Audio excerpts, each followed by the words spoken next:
Hello students, how are you? Hope you all are doing well. Last video में हम पढ़ रहे थे आपकी हिंदी सुगम भारती का पार्ट 16 रामेश्वरम। ओके, चलिए हम उसके आगे कंटिन्यू करते हैं। पश्चिम गोपुरम की ऊंचाई 78 फुट है। दलानों के खंभों की सिमिट्री देखते ही बनती है। हम शिल्पकार के कला कौशल को देखकर दंग रह गए, है ना। वहां पर जो खंबे बने हुए थे वे बहुत ही अच्छे बने हुए थे, है ना। जो वहाँ के शिल्पकार थे वे उनकी कला को देखकर वे दंग रह गए। इस मंदिर की एक विशेषता और है। इस टापू पर, है ना, जो वह टापू था, जो वहाँ पर और कोई भी पत्थर नहीं था, कोई भी पत्थर या फिर चट्टान नहीं थी। वह एक ही पत्थर था, वहां पर एक ही टापू था, जो कहाँ से आया वह किसी को नहीं पता। कहा जाता है कि इस मंदिर का जो सर्वप्रथम निर्माण था वह श्रीलंका के राजा वरदराज शेखर ने 1000 वर्ष पहले किया था, है ना। उन्होंने लंका से पत्थर लाए और पत्थरों को कटवा छटवा कर उन्होंने मंदिर का निर्माण कराया। सन 1173 ईस्वी में लंका के राजा पराक्रम बाहु ने रामेश्वरम में एक मंदिर बनवाया। लंका के जो राजा थे पराक्रम बाहु, उन्होंने रामेश्वरम में एक मंदिर बनवाया। संभवतः वही वर्तमान मंदिर का मॉडल होगा। फिर तो मंदिर बढ़ता गया, नए नए मंदिर बनते गए। कई धनिकों, मदुरा के राजा विश्वनाथ नायर तथा रामेश्वरम में राज्य करने वाले सत्यवती राजाओं ने भी इस मंदिर की श्रीवृद्धि की। मतलब वहां पर जितने भी राजा आए हैं, राजा, वे सभी कुछ ना कुछ वहां पर वृद्धि करते गए, कुछ ना कुछ वहां पर निर्माण कराते गए, है ना। रामेश्वरम में कहते हैं जब रामचंद्र जी रावण का वध करने लंका से लौटे तो मंत्रियों ने उन्हें सलाह दी कि वे ब्रह्मा हत्या दोष निवारण के लिए शंकर जी की स्थापना करें, है ना। जब रामचंद्र जी रावण का वध करके लंका से लौटे तो वहां के जो मंत्री थे उन्होंने उन्हें सलाह दी कि ब्रह्मा हत्या दोष निवारण के लिए शंकर जी की स्थापना करें, क्योंकि रावण जो था वह ब्राह्मण था। राम ने हनुमान को आज्ञा दी कि वे कैलाश जाकर शिव जी को ले आए। उधर हनुमान को लौटने में देर हुई। इधर सीता जी ने बालू से खेलते खेलते एक शिवलिंग बनाया, है ना। उन्होंने हनुमान जी को आदेश दिया कि वे कैलाश जाकर शिव जी को ले आए, परंतु हनुमान जी को लौटने में देर हुई। उसी बीच सीता जी ने बालू से खेलते खेलते एक शिवलिंग बनाया। चूंकि मुहूर्त टल रहा था, इसलिए रामचंद्र जी ने बालू के शिवलिंग की स्थापना करके उसकी पूजा की। उसी बालू से जो सीता जी ने बनाया था शिवलिंग, उसी शिवलिंग को उन्होंने श्री रामचंद्र जी ने स्थापित किया और उसकी पूजा की। इससे पहले पहले इस स्थान को देवनगर कहते थे।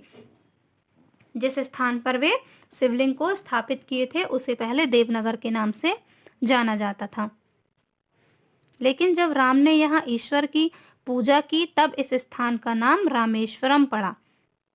कुछ दिन बाद हनुमान जी कैलाश से शिवलिंग लेकर आ पहुंचे। राम ने हनुमान की सराहना की और कहा, तुम्हारा परिश्रम व्यर्थ नहीं जाएगा। रामचंद्र जी ने रामेश्वरम के उत्तर में हनुमान द्वारा लाए गए शिवलिंग की स्थापना की, जिसका नाम विश्वनाथ पड़ा, है ना। काशी विश्वनाथ शंभु आपने नाम सुना होगा। यह भी क्या है, ज्योतिर्लिंगों में से 12 ज्योतिर्लिंगों में से एक माना जाता है ना। क्योंकि श्री रामचंद्र जी तो पहले ही सीता जी द्वारा बालू से बनाए गए शिवलिंग की स्थापना करके उनकी पूजा कर चुके थे। क्योंकि मुहूर्त बीत रहा था, इसलिए उन्होंने कहा कि जो हनुमान जी लाए हैं मूर्ति शिव जी की, वह व्यर्थ ना जाए, इसलिए उन्होंने रामेश्वरम के उत्तर में उसे स्थापित किया और जिसका नाम क्या रखा, विश्वनाथ, है ना। विश्वनाथ पड़ा उसका नाम।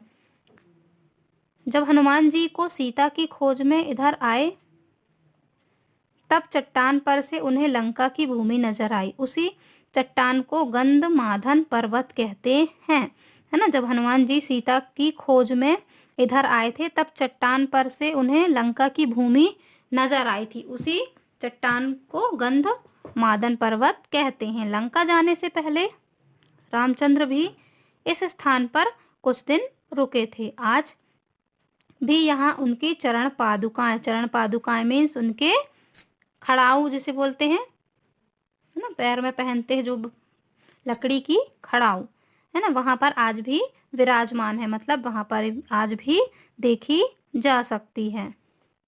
इस स्थान को राम झरोखा भी कहते हैं। यह स्थान रामेश्वरम से उत्तर दिशा में करीब 1.5 मील की दूरी पर है। रामेश्वरम के निकट लक्ष्मण तीर्थ, राम तीर्थ और सीता तीर्थ हैं। मंदिर के अंदर 24 तीर्थ हैं, है ना, उसी मंदिर के अंदर 24 तीर्थ हैं। गंधमादन पर्वत की परिक्रमा में 11 तीर्थ हैं। इसके अतिरिक्त और भी अनेक तीर्थ हैं।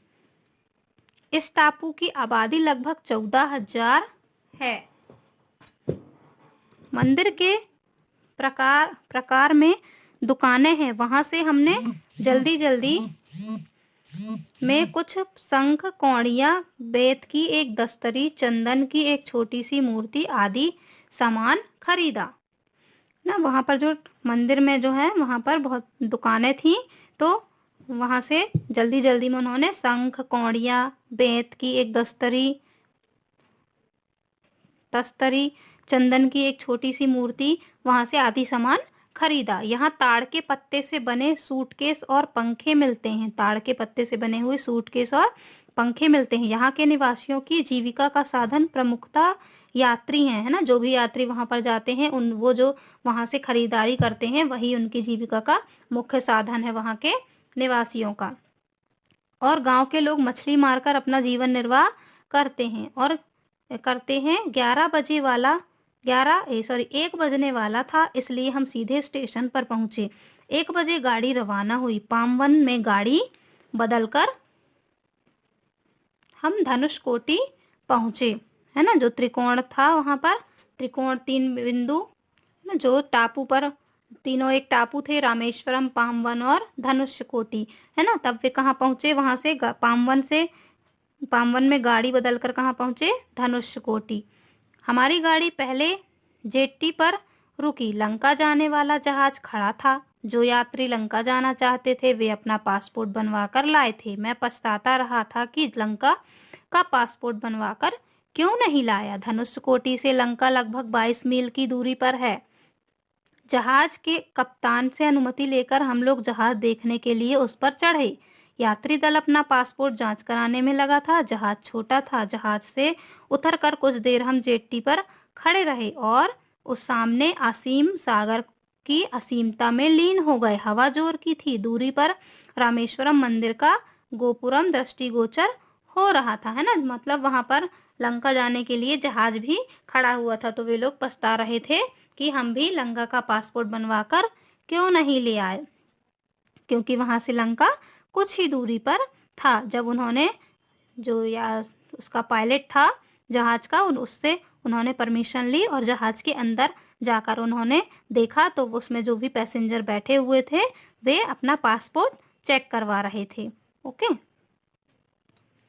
और वहां से उन्होंने सागर को देखा और सागर की असीमता, मतलब असीमित था सागर। आपने देखा होगा समुद्र तो काफी बड़ा होता है, बहुत ज्यादा बड़ा होता है, तो वे उसी में लीन हो गए, है ना। हवा जोरों की चल रही थी और दूरी पर रामेश्वर मंदिर का गोपुरम दृष्टिगोचर हो रहा था। दृष्टिगोचर मीन्स दिखाई दे रहा था उन्हें।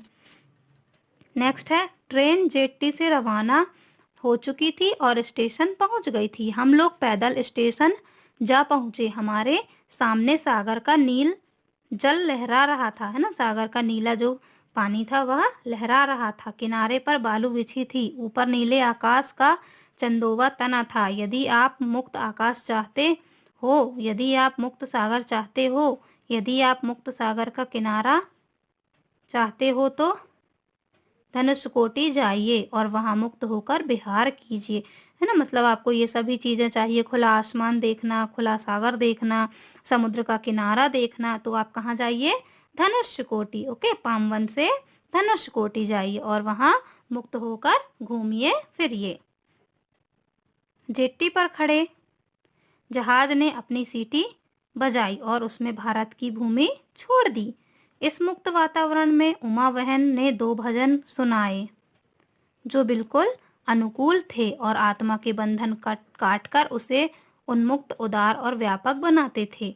कहते हैं जब भगवान राम ने लंका जाने का निश्चय किया, तब उन्होंने पत्र रामनम नामक स्थान पर समुद्र पार हो जाने के लिए समुद्र राज वरुण से प्रार्थना की, लेकिन जब समुद्र राज ने अनुमति नहीं दी, तब राम अत्यंत कुपित हुए और उन्होंने अपने धनुष को सजाकर एक बाण निकाला। यह देख वरुण वहां प्रकट हुए, है ना। मतलब जब लंका जाना था उन्हें, तब बीच में एक समुद्र पड़ रहा था जो, तो उसे पार करने के लिए उन्होंने समुद्र देव से प्रार्थना की उन्होंने, है ना।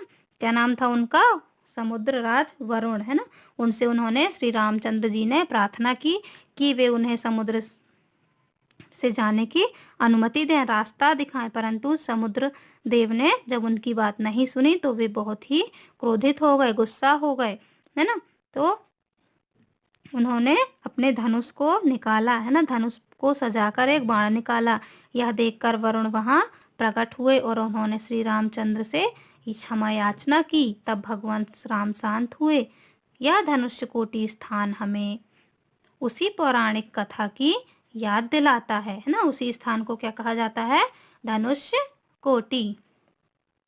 धनुष्य कोटि में ठहरने के लिए कोई उत्तम स्थान नहीं है। सरकार की ओर से इस स्थान पर अच्छे होटलों का निर्माण कराया जाना चाहिए। शाम को 7 बजे ट्रेन ने स्टेशन छोड़ा।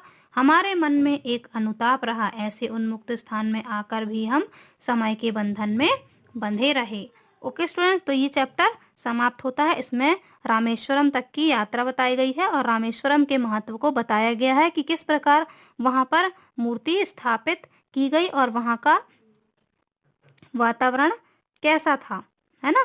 और ये जो और बीच के जो स्टेशन बताए गए हैं, स्थान बताए गए, जैसे पामवन, धनुष्यकोटि, है ना, और रामेश्वरम, है ना, ये 3 जगह बताई गई है। ओके ना।